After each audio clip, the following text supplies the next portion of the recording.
Welcome to today's session on forms of business organizations. Understanding the different types of business structures is crucial for anyone planning to start their own business or simply studying commerce. Each business type has its own unique features, advantages, and challenges. In today's session, we'll explore these various business forms, from sole proprietorship to joint stock companies. Let's dive in. Let's begin with sole proprietorship, one of the most common and simplest forms of business. A sole proprietorship is a business owned and managed by a single individual who assumes full control over the operations, decisions, and profits. Key features of sole proprietorship: easy to form and close. Setting up a sole proprietorship doesn't require complex legal formalities. It's easy to start, and similarly, the process of shutting it down is straightforward. Unlimited liability. This means the owner is personally liable for all debts and obligations. If the business fails, the owner's personal assets may be used to cover business liabilities. Sole risk bearer. All the risks and rewards of the business are on the shoulders of the owner. No one else shares the responsibility. Now, let's move on to merits and demerits of sole proprietorship. Merits: quick decision making. Since the owner doesn't have to consult anyone else, decisions can be made instantly.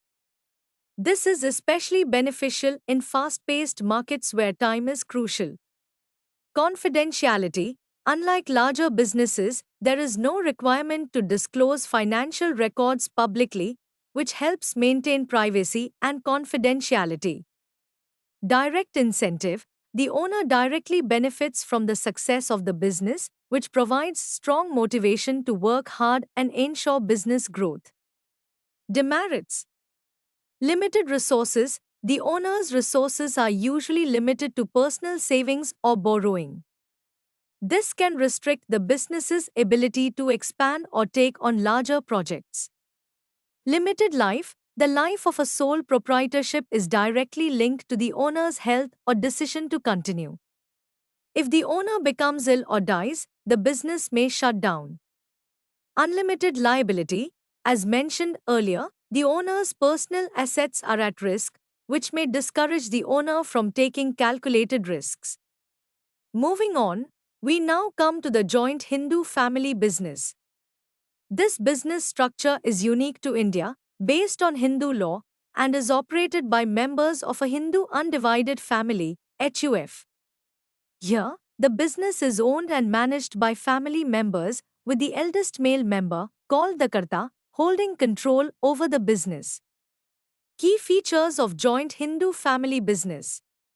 Formation under Hindu Succession Act, 1956. The business is governed by this law, which specifies the rights of family members. Limited liability. While the liability of most family members is limited, the Karta bears unlimited liability for business debts. Karta's role. The Karta has complete control over business decisions, making him responsible for the management of the business. Merits and demerits of joint Hindu family business. Merits: effective control by Karta. The Karta's experience and leadership ensure that the business remains stable, with decision-making concentrated in one person.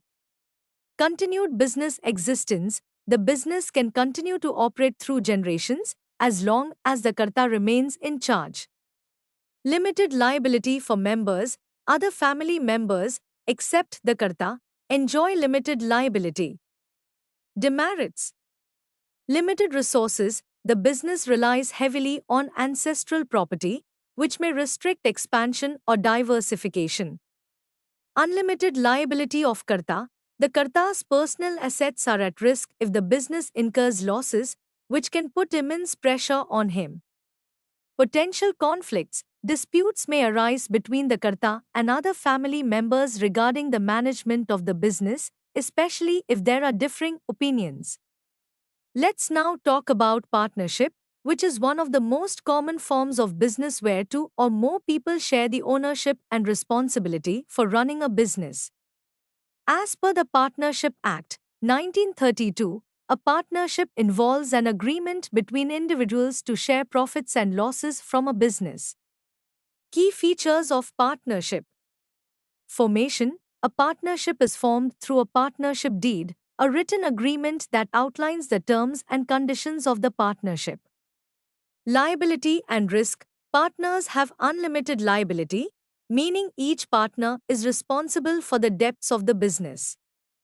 Decision making. Major business decisions are made collectively, with all partners having a say in the direction of the business. Merits and limitations of partnership. Merits. Easy formation, like a sole proprietorship, setting up a partnership is relatively simple and involves fewer formalities. Shared resources and risks. Resources are pooled together from the partners, allowing the business to take on larger projects. Risk is also shared, reducing the burden on any single partner. Balanced decision making. Decisions are made collectively, ensuring that no one partner has complete control over the business, promoting a more democratic approach to management. Limitations. Unlimited liability. As mentioned, all partners are liable for the business's debts, which can result in personal financial risk. Potential conflicts. Disagreements among partners can lead to inefficiency and even the dissolution of the business. Lack of continuity. The death, incapacity, or bankruptcy of a partner can affect the business continuity and may even lead to its closure. Let's now shift our focus to cooperative societies, which are a unique form of organization where individuals voluntarily join together to meet common economic, social, and cultural needs. Key features of cooperative societies. Voluntary membership. Individuals can join or leave a cooperative society at their discretion, which gives members flexibility. Legal status. A cooperative society has a separate legal identity, distinct from its members. Limited liability. Each member's liability is limited to the amount of capital they contribute to the society. Merits and limitations of cooperative societies. Merits. Equality in voting. Each member, regardless of their capital contribution, has an equal vote, ensuring fair decision-making. Government support. Many cooperative societies receive support from the government in the form of subsidies and grants. Stable existence. Since it's not dependent on one individual, cooperative societies tend to have a longer existence, even with changing membership. Limitations. Limited resources. Cooperative societies often struggle to raise large amounts of capital, limiting their growth potential. Inefficiency in management. The democratic nature of decision-making can sometimes lead to slower processes and inefficiencies in management. Finally, we come to joint stock companies, a business entity that exists as a separate legal entity from its owners. It is formed under the Companies Act, 2013 and operates with a group of individuals who pool their resources by purchasing shares. Key features of joint stock companies. Artificial person. A company is created by law, and it functions through a board of directors. Separate legal entity. The company has its own legal identity, distinct from its shareholders.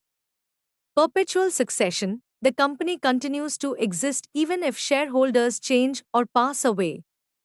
Merits and limitations of joint stock companies. Merits.